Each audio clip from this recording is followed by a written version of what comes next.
Hello everyone, कैसे हो आप सब लोग। चलिए शुरू करते हैं आज का वीडियो। 2026 की शुरुआत तो कुछ अच्छी नहीं थी। वायरल हो गया था, हाँ वायरल फीवर हुआ था। वीडियोस तो वायरल हो नहीं रहे हैं, बट कोई नहीं, फिर भी कोशिश कर रही हूँ वापस सब कुछ सही से अपने आप को मैनेज करने की। इसलिए डायरी में लिखा है एक नया पन्ना। जी हाँ, नया साल तो नया पन्ना यहाँ पे ऐड कर दिया और लिख लिए हैं कुछ नए नए टिप्स कि क्या इस साल हमें करना है। देखते हैं कितना हम हासिल कर सकते हैं, बट कोशिश ज़रूर करेंगे। तो साल की शुरुआत में ही देखिए काढ़े शुरू हो रही है, क्योंकि जैसा कि मैंने बोला वायरल हो गया था। तो यहाँ पे ये एक बहुत ही अच्छा काढ़ा बनता है इससे। ये है मुलेठी। तो मुलेठी का ये पाउडर है और इसको ना बॉईल करना होता है पानी में। मतलब पानी जब थोड़ा कम हो जाता है ना, रिड्यूस हो जाता है, बस उतना ही इसको बॉईल करना होता है और फिर इसको गरम गरम पी लो। तो इससे ना आपकी खांसी में भी काफ़ी फ़ायदा होता है, साथ ही ना इम्यूनिटी भी बढ़ाता है। तो बस उसी के लिए ये काढ़ा शुरू करा था और सबको ही दे देती हूँ, क्योंकि सबको ही ज़रूरत होती है विंटर्स में कुछ अपनी बॉडी को ना वार्म रखने की। और ऐसे काढ़े ना तो नुकसान करते हैं और फ़ायदा ही होता है। मतलब नुकसान तो कुछ नहीं होता, बट बल्कि फ़ायदा ही होता है। तो अपने डेली रूटीन में ना एक ऐसा कुछ ज़रूर शामिल करें जिससे गर्माहट बनी रहे बॉडी में। उसके बाद यहाँ पे बनाई मैंने मिर्ची। तो जीरा, धनिया, साथ में मूंगफली को रोस्ट कर लिया था और इनको दरदरा सा कूट लेंगे। तो बेसन की मिर्ची ना, ये तो मतलब ऐसे समझ लो कि राजस्थानी घरों में ना डेली आपको मिलेंगी मिलेंगी बनी हुई।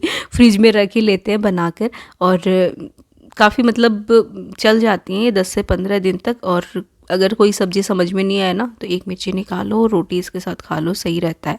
फिर बस जो मसाला था वो दरदरा सा कूट कर इधर बेसन सेक लिया और लाइफ को एक नया, मतलब नया क्या, इनफैक्ट शुरू करने का एक जज्बा लेकर चल रही हूँ कि कैसे भी हो बस शुरू करना है सब कुछ। तो इसीलिए बस वीडियो बनाए। अब वीडियो से ज़्यादा मुझे लाइफ में ना कुछ सही नहीं लगता कि अगर मेरे वीडियोस बन रहे हैं तो मैं सही हूँ। जी हाँ, मतलब एक होता है ना कि आप अपने काम सही से कर रहे हो ना, तो आपकी बॉडी भी उस चीज़ को ना समझती है कि हाँ अब सब सही है। वरना तो ऐसा लगता है कि पता नहीं यार क्या ही हो गया। और मुझे तो खांसी जुकाम होती है ना, पता नहीं मेरी बॉडी कोरोना के बाद ना क्या ही हो गई है। मतलब एक बार अगर खांसी जुकाम हो गया तो महीने भर तक वो सही नहीं होता है और तकरीबन 15-20 दिन तो मुझे बेड पे ही पड़ा रहना पड़ता है, इतना ज़्यादा हो जाता है। तो इस वजह से ना बहुत ही ज़्यादा मूड ख़राब हो जाता है फिर मेरा कि यार मैं कुछ भी नहीं कर पा रही। तो इसलिए बस जब भी ऐसे थोड़ा सा भी ठीक लगता है ना बॉडी को, मैं स्टार्ट कर देती हूँ अपने काम करना और साथ ही वीडियो बनाना। क्योंकि वीडियो अगर बनाती हूँ ना तो बॉडी को अपने आप ही ऐसा लगता है कि हाँ अब ठीक है। तो देखिए बेसन भुन गया था, इसमें डाल लिए थे सारे बेसिक मसाले, साथ में आमचूर पाउडर डाल लिया था। और थोड़ा सा जो मुझे ऑयल कम लग रहा था इसमें, मतलब मसाला सूखा सूखा लग रहा था, तो थोड़ा सा ऑयल और डाला। बचा हुआ मसाला मैंने स्टोर करके रख दिया ताकि आगे या तो मिर्चियों में कर दूंगी या फिर कोई भी सब्जी में भी डाल दो ना, तो ये बड़ा ही टेस्टी सा मसाला लगता है। तो बस इसको फ्रिज में रख देंगे हम और मिर्चियों को जो है वो फ्राई कर लेते हैं। फ्राई मतलब थोड़े से तेल में छोंक देते हैं और पकने तक, जब तक मिर्ची नहीं गल जाती तब तक हम इसे पका लेंगे। बहुत जल्दी से बन जाती है ये मिर्चियाँ और आराम से चलती हैं एंड बहुत ही मतलब टेस्टी भी लगती हैं। हमें तो भैया टेस्टी लगती है। तो तेल में देखो हींग डाल रही हूँ। हींग ना हमारी मोटी वाली है तो इसको थोड़ा सा कूट कर डालना पड़ता है, तो इसलिए बस कूट कर डाल दिया और फिर डाल दी ये मिर्चियाँ और अब इसे ढककर पका लेंगे। अगर लगता है कि थोड़ा सा जल रहा है तो हल्का सा पानी डाल सकते हो, बाकी तो पानी की इतनी ज़रूरत नहीं होती है। तेल में ही पकती है मिर्ची और बस अलट पलट करके अब इसको पकने देंगे। तो ये देखिए मिर्चियों का कलर कितना प्यारा है और स्टफिंग इतनी टेस्टी होती है ना कि मुंह में पानी आ जाता है, अभी भी आ रहा है इनफैक्ट। तो बस इनको अच्छे से पकाया और इसके बाद ये रेडी हो गई। फिर ना पराठे सेक लिए थे इसके साथ ही, काफ़ी यम्मी नाश्ता गया, इनफैक्ट लंच हमारा बन गया था। तो ये लीजिए यहाँ पे पराठे यम्मी यम्मी से। और ये मिर्ची तो आप रोटी के साथ, पराठों के साथ कैसे भी खाओ, अच्छी लगती है। तो बस फटाफट से चलिए लंच भी रेडी कर लेते हैं। और साथ के साथ ही ना कुछ कुछ टिप्स मैं आपको बताने वाली हूँ जो कि आप अपनी डेली लाइफ में शुरू कर दो ना तो बहुत ही अच्छे से मतलब लाइफ चलने लग जाती है।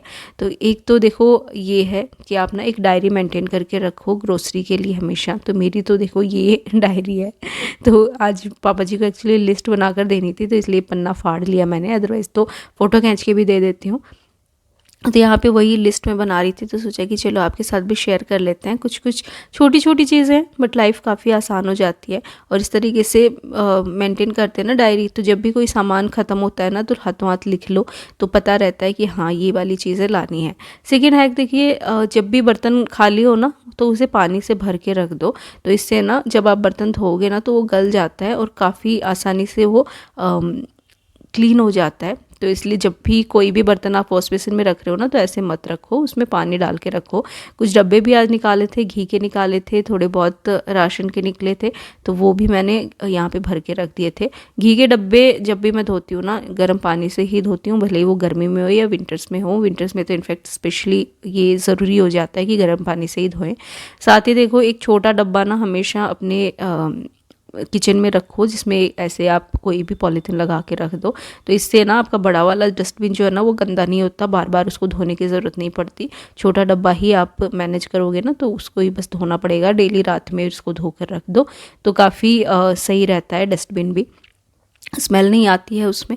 और ये छोटा डब्बा जब भी भर जाए बस इसमें से आप निकाल लो थैली और दूसरी लगा दो। देखिए घी के डब्बे जो हैं वो गर्म पानी से हम वॉश करेंगे, साथ ही जो राशन के डब्बे हैं ना वो भी गर्म पानी से ही मैं धो देती हूँ। जब भी गर्म पानी तो है ही, साथ ही वो भी आसानी से ना साफ़ हो जाते हैं और काफ़ी मतलब अच्छी स्मेल उनमें, जो भी मतलब हम राशन डालते हैं ना उसकी स्मेल जो है ना वो भी निकल जाती है। तो बस हाथों हाथ जैसे जैसे खाली होते हैं ना मैं वैसे वैसे धो देती हूँ ना, तो इससे किचन भी सही रहता है, साथ के साथ ही आपका एक साथ बर्डन भी नहीं होता है कि अच्छा ये वाले डब्बे भी अभी धोने हैं वो भी धोना है, तो वो काम भी आसान हो जाता है। तो देखिए बहुत ही अच्छे से ये क्लीन हो गए हैं गर्म पानी से, देखो चमक आ गई है इनके अंदर। तो छोटी छोटी टिप्स हैं लेकिन काफ़ी काम की हो जाती हैं। तो ये सारे काम करने के बाद फिर मैं गई थी बाहर मम्मी के साथ, तो मम्मी को कुछ साड़ियाँ खरीदनी थी, तो वही हम खरीद कर आए। और रास्ते में देखिए मुझे मिल गए थे गमले वाले भैया, जहाँ पे मुकेश गमले देख रहा था तो मैं भी चली गई देखने की कितने सुंदर इसमें फूल थे। विंटर्स में ना फ्लावर बहुत प्यारे प्यारे आते हैं भाई, सच में मतलब मज़े आ जाते हैं उनको देखने में ही। हालांकि इनको घर पे ख़रीद कर लाओ ना तो इतने अच्छे से लगते नहीं है जितना इनके पास होते हैं। फिर हम लोग शॉपिंग करके आ गए थे, कुछ साड़ियाँ परचेज़ करी थी। ये वाली साड़ी मम्मी के पास थी तो इसको भी पैक करना था, तो इसकी पैकिंग करी। और कुछ साड़ियाँ जो थी उनमें फिर मम्मी को सेट करके देनी थी, मतलब कड़े वड़े लगा के, तो वो करे। उसके बाद भी एक टेस्टी सी कॉफ़ी और फिर मैं घर आ गई थी ये सारे काम करके। तो यहाँ पे आप देख सकते हो कितनी अच्छी लगने लगी है ना साड़ी, जब थोड़ा सा मतलब अच्छे से पैक कर दो साड़ी का लुक ही चेंज हो जाता है। तो आप बताओ कैसी लगी। तो बस पिए एकदम टेस्टी वाली कॉफ़ी, यहाँ पे मम्मी साड़ियाँ दिखा रही थी और ये सब करके थोड़ा बहुत बातें बातें करके फिर घर आ गई। तो ये था आज का दिन, आई होप आपको मज़े आए होंगे। Bye bye.